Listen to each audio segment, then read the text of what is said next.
नमस्कार मित्रांनो, मी Gayatri Nemade. Durga scholar maths गाईडमध्ये आपले मनापासून हार्दिक स्वागत. मित्रांनो, आज आपण भौमितिक आकृत्या अभ्यासणार आहोत.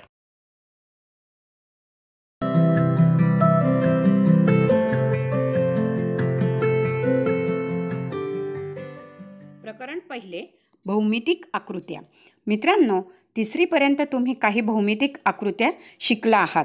यावर्षी आपण आणखी काही आकृत्या पाहणार आहोत. चला तर मग सुरुवात करूया कोनपासून. हे चित्र पहा बरं. इथे जमीन व घसरगुंडी यांच्यामध्ये कोन दिसत आहेत. हे इथे 1, 2, 3 याप्रमाणे. पहिला कोन आहे जो तयार झालेला, त्याला म्हणतात विशाल कोन म्हणजेच ऑप्ट्यूस अँगल. त्यानंतर दुसरा कोन आहे लघु कोन आणि त्याला इंग्लिशमध्ये म्हणतात ॲक्यूट अँगल. आता आपण तिसरा अँगल बघू, एल आकाराचा. तो आहे राईट अँगल म्हणजेच काटकोन. असे एकूण कोनांचे 3 प्रकार होतात. मित्रांनो, अजून आपण वेगवेगळ्या आकृत्या बघूयात, म्हणजेच कोन कसे तयार होतात हे तुमच्या लगेच लक्षात येईल. हे चित्र पहा. शिडी व जमीन यांच्यामध्ये कोन तयार झालेला आहे. हे इथे असेल. यात लघु कोन आणि विशाल कोन आपल्याला दिसत आहे. चला तर मग अजून आकृती बघूया आपण. हे चित्र पहा. झाडाचं खोड आणि फांद्या यांच्यामध्ये कोन तयार झालेला आहे. मित्रांनो, हे चित्र हिच्यामध्ये विजेचा खांब आणि जमीन यांच्यामध्ये कोन तयार झालेला आहे आणि तो कोन कोणता आहे तर तो काटकोन आहे. यावरून तुमच्या लक्षात आलेच असेल की ज्या ठिकाणी 2 रेषा जुळलेल्या दिसतात तिथे कोन तयार होतो. आपण कोनांचे प्रकार आणि त्यानुसार कशा आकृत्या काढल्या जातात हे आपण बघत आहोत. नीट निरीक्षण करा मित्रांनो, कोनांची नावं लिहायची आहेत. त्याचबरोबर घड्याळातील कोन ओळखून त्यांची नावं लिहायची आहेत आणि ठिपक्यांच्या आधारे तुम्ही वेगवेगळे कोन काढायचे आहेत. मित्रांनो, आता आपण कोन मोजू. आपण कोन वेगवेगळ्या आकृत्यांमध्ये, भौमितिक आकृत्यांमध्ये 2 रेषा जोडून जो कोन तयार होतो ते बघितले आहेत. त्याचे प्रकार बघितले होते, काटकोन, लघुकोन आणि विशाल कोन. पण आता हे काटकोन कोन कशाला म्हणतात, लघुकोन कशाला म्हणतात, विशाल कोन कशाला म्हणतात हे आपण जाणून घेऊ. म्हणजेच ते किती अंशाचे आहेत.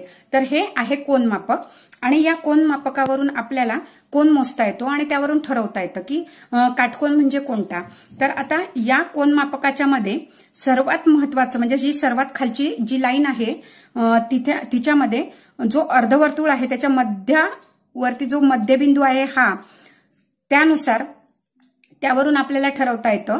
तर सुरुवातीला अगोदर आपल्याला काय करावं लागेल, काटकोन काढायचं आहे म्हटल्यानंतर आपल्याला काय करायला लागेल की एक पट्टीने एका पॉइंट पासून एक छोटीशी लाईन काढून घ्यावी लागेल. त्यानंतर हा जो पॉइंट आहे शेवटचा आणि कोनमापकाचा हा शेवटचा पॉइंट, तो एकमेकावर आपल्याला येऊ द्यायचा आहे याप्रमाणे. आणि जी कोनमापकाची सर्वात शेवटची लाईन आहे ती इथे 0 नंबर दिलाय. 0, 10, 20, 30, 40, 50 याप्रमाणे. तर यानुसार आपल्याला बरोबर त्या लाईनीवर अगदी तंतोतंत जुळेल अशा प्रकारे आपल्याला कोनमापक ठेवून घ्यायचं आहे. आणि आपल्याला काटकोन म्हणजे 90 अंशावर आपल्याला काय करायचं आहे, कोन काढायचा आहे.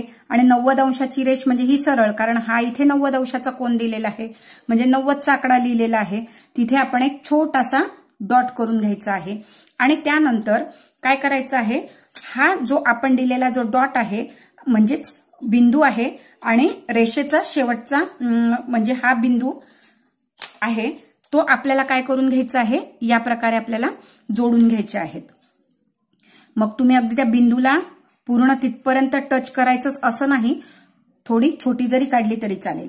आणि हा कोन झाला आपला 90 अंशाचा आणि याला म्हणतात काटकोन. काय म्हणतात, याला म्हणतात काटकोन. इंग्लिशमध्ये त्याला राईट अँगल म्हणतात. म्हणजेच काय, 90 अंशाच्या कोनाला राईट अँगल म्हणतात. आता आपल्याला एल आकारात दिलेला आहे, याप्रमाणे दिलेला आहे. आता आपल्याला 90 अंशाचा कोन म्हणजेच काटकोन हे माहिती झालं. आता आपल्याला बघायचं लघुकोन म्हणजे काय. आता लघुकोन म्हणजे काय, जर हा 90 अंशाचा कोन आहे म्हणजे हा कोन आहे, तर हा जो बाण आहे किंवा ही जी रेष आहे ती थोडीशी आपल्याला या दुसऱ्या लाईनीच्या बाजूला थोडीशी म्हणजेच या बाजूने काय करायची आहे, झुकवायची आहे, म्हणजे या बाजूने वळवायची आहे, म्हणजे तिरपी करायची आहे. आता ती कशी करणार?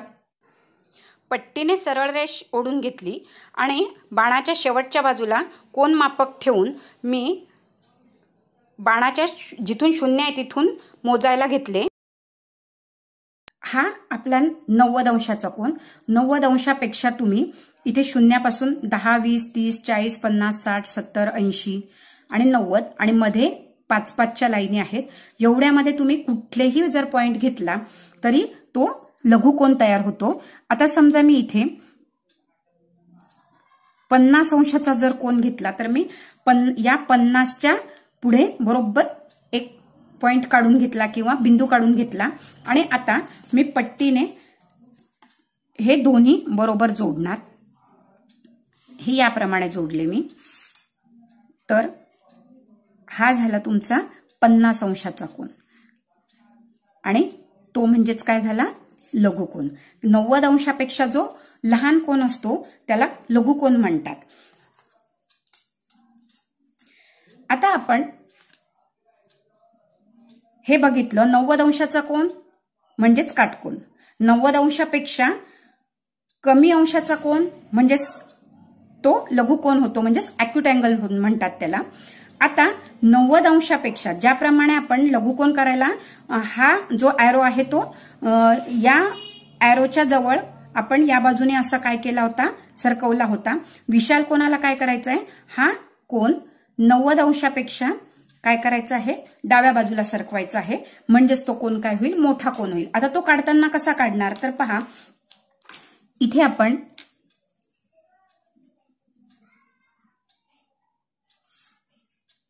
एक रेष ओढून घेतली. त्यानंतर हा शेवटचा पॉइंट आहे, त्यावरती आपल्याला काय करायचं आहे, कोनमापकाचा हे मधला जो पॉइंट आहे तो बरोबर तंतोतंत आणायचा आहे आणि ही रेष आणि आपली खालची काढलेली रेष अगदी बरोबर जुळली पाहिजे. त्यानंतर आता आपल्याला हा इथे 90 अंशाचा कोन आहे. 90 अंशाचा आपण उजव्या बाजूला कोनमापक ठेवलेला आहे म्हणून आपल्याला वरचे नंबर मोजायचे आहेत. नीट लक्षात घ्या मित्रांनो, खूप जणांची ही चूक होते. उलट्या सुलट्या कुठल्या पण बाजूने जर कोन मोजले तर तुमचे माप चुकतं. आता तुम्हाला 4थी मध्ये मापन नाहीये, पण पुढच्या वर्षी 5वी मध्ये तुम्हाला दिलेले म्हणजे अंश दिलेले आहेत. इतक्या अंशाचा कोन काढा किंवा हा किती अंशाचा कोन आहे हे तुम्हाला मोजायला येतं. म्हणजेच ऍडव्हान्स आहे थोडंसं कोन मोजणे, ते मी तुम्हाला आत्ताच सांगते कारण सगळ्यांना हे जमलंच पाहिजे. तर वरच्या बाजूने आपण घेतलं तर 90 अंशापेक्षा आपल्याला काय करायचं आहे, पुढे ओढायचं आहे. म्हणजेच 90 पासून तुम्ही 180 पर्यंत कुठेही पॉइंट घेतले तरी तुमचं काय होईल, 180च्या आत, कारण 180 घेतला तर तो सरळ कोन होतो.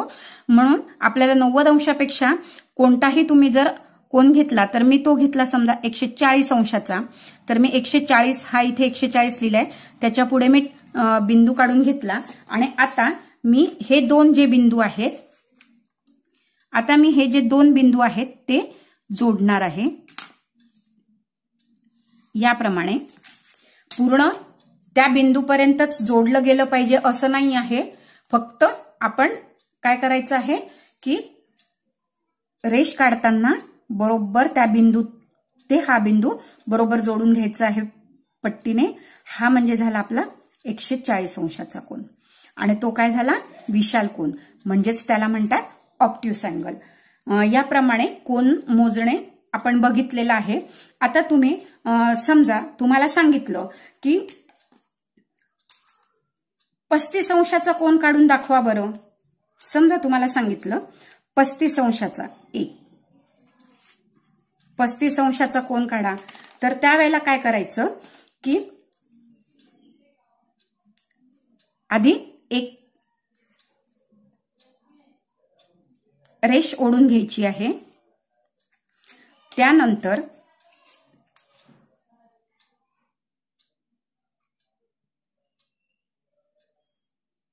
इथे हा बिंदू घेऊ आपण, या बाजूने करू कारण हा या बाजूने काढलेला आहे. इथे ठेवल्यानंतर 35 अंश म्हणजे खालचे ओढ बघायचे, कारण आपण डाव्या बाजूच्या बिंदूवर आपण हे ठेवलेलं आहे कोनमापक 10, 20, 30 आणि ही जी मधली लाईन दिलेली आहे 35ची म्हणजे जी छोटी आहे ती, आणि त्यांचे काय करायचे आहे आपल्याला याप्रमाणे रेष काढायची आहे। हा झाला तुमचा 35 अंशाचा कोन। आणि या 35 अंशाच्या कोनाला कोणता कोन म्हणणार आता सांगा बरं मला। जर तुमच्या कोणत्या अंशाला कोणता कोन म्हणतात हे जर लक्षात आलं असेल तर 90 अंशापेक्षा कमी तर म्हणजेच याला काय म्हणतात, लघुकोन म्हणतात। म्हणून हा झाला लघुकोन।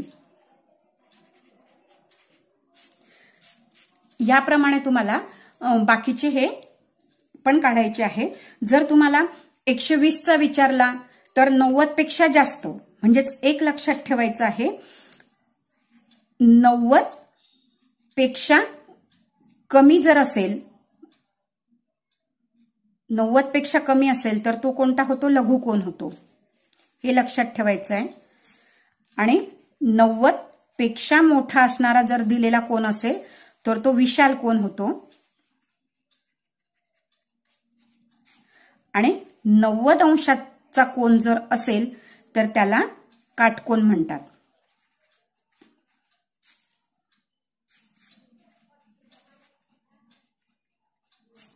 याप्रमाणे लक्षात ठेवायचं आहे। आपण कोनमापन बघितलेलं आहे। आता आपण पुढचा भाग वर्तुळ आणि वर्तुळामधील येणाऱ्या ज्या काही घटक आहेत, उदाहरणार्थ केंद्रबिंदू, वर्तुळाची त्रिज्या, वर्तुळाचा व्यास आणि वर्तुळाची जीवा कशाला म्हणतात हे बघणार आहोत।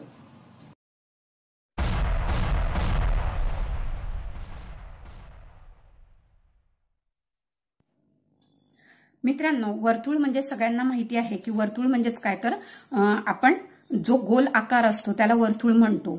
आता गोल आकार म्हणजे काय तर आपले नाणे म्हटले किंवा बांगडी म्हटली किंवा एखाद्या डब्याचं किंवा बरणीचं झाकण म्हटलं, या प्रकारे आपल्याला वर्तुळाचे आकार माहिती आहेत। आता वर्तुळ कसं काढतात तर बांगडी ठेवून ते आत गिरवून असं काढतात किंवा डब्याचं झाकण ठेवून त्याला बाहेरून पेन्सिलने गिरवलं तरी पण आपल्याला आकार काढता येतो, किंवा पैशाचं म्हणजे एखादा डॉलर ठेवला आणि त्याला जर आपण गोल केला तरी सुद्धा आपण काय करू शकतो, त्यापासून आपण वर्तुळ काढू शकतो। तुमच्या घरामध्ये वेगवेगळ्या साईजचे लहान मोठे असे डब्याचे गोल जे झाकणं असतील, वाटी घ्या किंवा तुमचं ताट घ्या, तर त्यानुसार आता ताट म्हटलं तर खूप मोठं होईल, पण साधारण याच्यापेक्षा साधारण वेगवेगळ्या आकाराचे तुम्ही वस्तू घ्या आणि त्यापासून तुम्ही वर्तुळ काढायचा प्रयत्न करा। वहीवर वेगवेगळे आकार काढा। आता हे झालं आपण ढोबळमानाने एक असंच काढतो म्हणून काढतो, परंतु गणितामध्ये आकृती काढायची झाली तर त्यासाठी आपल्याला हे कर्कटक वापरावं लागतं। याप्रमाणे आपण ते पेन्सिल बसवून घ्यायची आहे। पेन्सिलचं टोक अगदी शार्प पाहिजे आणि दोन्ही हे टोक एकमेकाला अगदी बरोबर समांतर पाहिजेत, म्हणजेच कमी जास्त नको। याप्रमाणे आता इथे आपण या पेन्सिल आणि हे लोखंडी टोक आहे, स्टीलचं टोक आहे, त्याप्रमाणे आपण त्यामध्ये थोडंसं अंतर घ्यायचं आहे, अंदाजे घ्या आणि ते काय करायचं आहे की एका ठिकाणी आपण ठेवायचं आहे आणि आपण असं काय करून घ्यायचं आहे, सरकवून घ्यायचं आहे आणि याप्रमाणे ते गोलाकार फिरवून घ्यायचं आहे। याप्रमाणे आपल्याला हे जोडून घ्यायचं आहे। आता इथे तुम्हाला हे पेन्सिलने काढलेलं आहे, पुन्हा आपल्याला काय करायचं आहे, डबल काय करायचं आहे, डबल ते गिरवायचं नाहीये तिच्यावरून। तुम्हाला दिसण्यासाठी मी पेनाने एक आकृती काढते म्हणजे तुम्हाला स्पष्ट दिसेल। याप्रमाणे आता इथे आपण जो हा पॉइंट इथे मध्यभागी जो ठेवला होता त्याच्यावर आपण एक पॉइंट करून घेतला किंवा एक बिंदू काढून घेतला आणि या बिंदूला आपण ओ नाव दिलं, द्या किंवा नाही द्या। तर या ओ बिंदूला आपण काय म्हणतो तर त्याला म्हणतो केंद्रबिंदू। काय म्हणतो, केंद्रबिंदू। किंवा मध्यबिंदू, वर्तुळाचा मध्यबिंदू म्हणजेच इंग्लिशमध्ये त्याला म्हणतात सेंटर, सेंटर ऑफ सर्कल.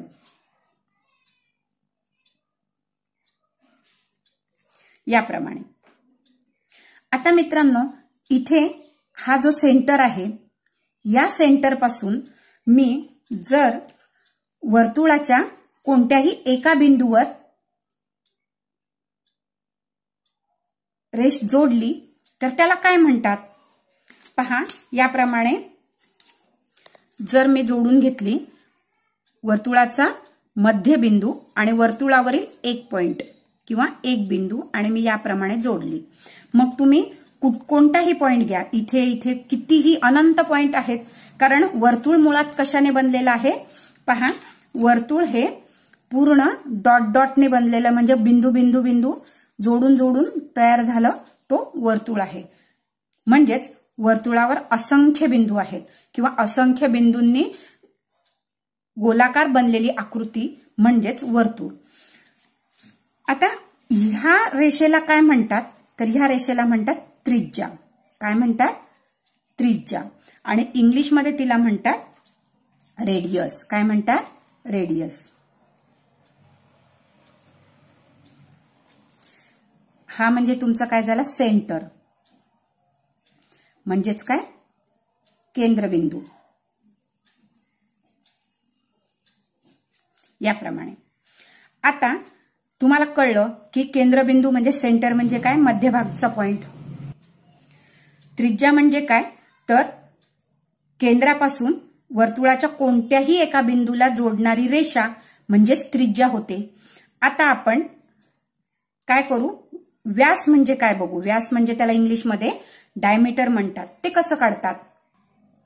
हा वर्तुळ, हे वर्तुळ केंद्र म्हणजे सेंटर, आणि आता या वर्तुळाच्या कोणत्याही दोन बिंदूंना जोडणारी रेषा, पण ती कुठे जायची?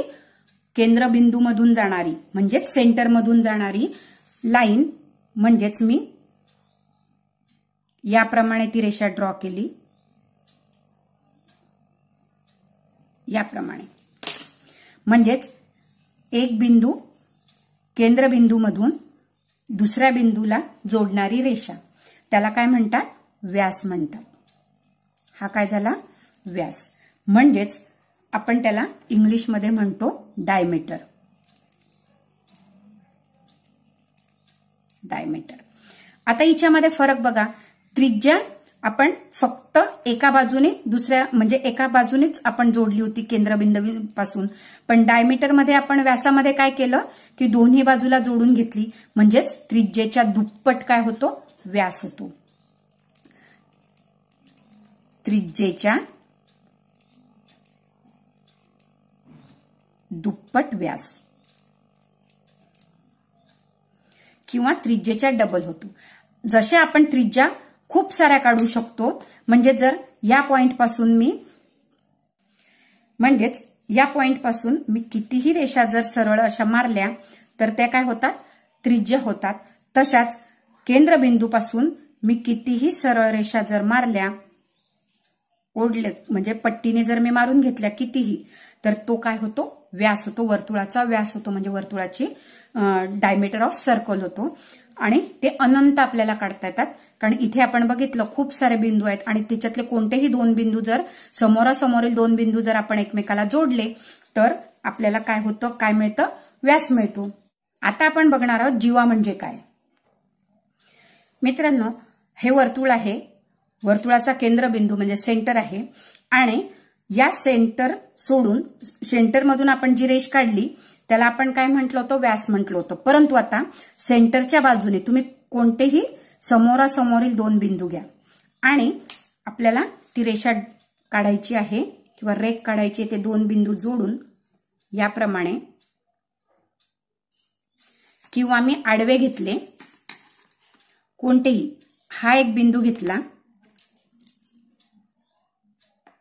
आणि इकडचा एक बिंदू, समोरील एक बिंदू घेतला आणि दोन्ही बिंदू एकमेकाला जोडले, तर या रेषेला काय म्हणतात? तर त्याला म्हणतात जीवा.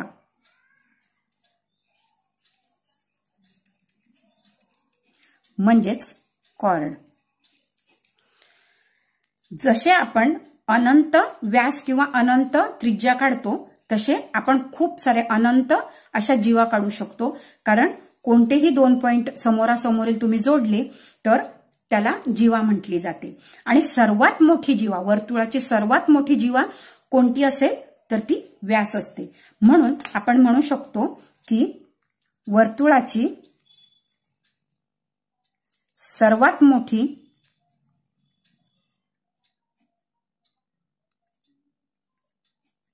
जीवा म्हणजे व्यास होय. याप्रमाणे आपण केंद्रबिंदू म्हणजे काय, त्रिज्या म्हणजे काय, व्यास म्हणजे काय आणि जीवा म्हणजे काय, म्हणजेच सेंटर, रेडियस आणि डायमीटर, कॉर्ड ऑफ सर्कल हे आपण बघितलेलं आहे.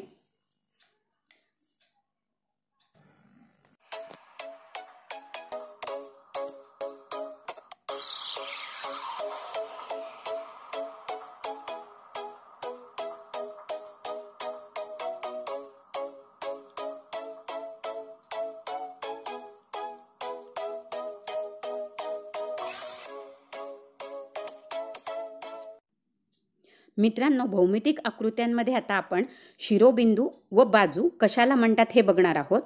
पहिली आकृती आहे आपली त्रिकोण. या त्रिकोणामध्ये आपल्याला 3 कोन दिसतात, कोन अ, कोन ब आणि कोन क. त्याचप्रमाणे बाजू अ ब, बाजू ब क आणि बाजू अ क या 3 बाजू आहेत. त्रिकोणाला 3 शिरोबिंदू आहेत आणि 3 बाजू असतात. अ ब क हे त्रिकोणाचे शिरोबिंदू म्हटले जातात. आता त्रिकोणाप्रमाणेच आयत आणि चौरस यांना किती बाजू आणि किती शिरोबिंदू असतात हे बघूयात. मित्रांनो, हा आहे आयत. आता आयताला 4 कडा आणि म्हणजेच 4 बाजू असतात. त्याचप्रमाणे शेजारील आकृतीत य र ल व हे शिरोबिंदू आहेत, म्हणजे एकूण 4 शिरोबिंदू आहेत. आणि या ठिकाणी बाजू य र, बाजू र ल, बाजू य व आणि बाजू व य या आयताच्या 4 बाजू आहेत. त्याचप्रमाणे आयताच्या समोरासमोरील बाजू समान लांबीच्या असतात. आयताला काटकोन चौकोन असेही म्हणतात आणि आयताचे सर्व कोन काटकोन असतात, कारण सर्व कोन हे 90 अंशाचे असतात. आपण सुरुवातीलाच काटकोन बघितला. आता आपण चौरस म्हणजे स्क्वेअर बघूयात. चौरसाला 4 शिरोबिंदू आणि 4 बाजू असतात. चौरसाला सर्व बाजू या समान लांबीच्या असतात आणि चौरसाचे कोन हे काटकोन म्हणजे 90 अंशाचे असतात.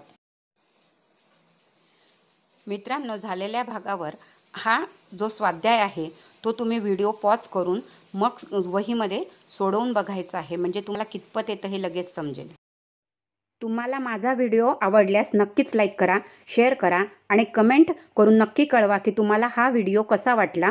त्याआधी चॅनल सबस्क्राईब करा, बेल आयकॉनला क्लिक करा, म्हणजे जेणेकरून नवनवीन अपलोड केलेल्या व्हिडिओजचे नोटिफिकेशन तुम्हाला सर्वात अगोदर मिळेल.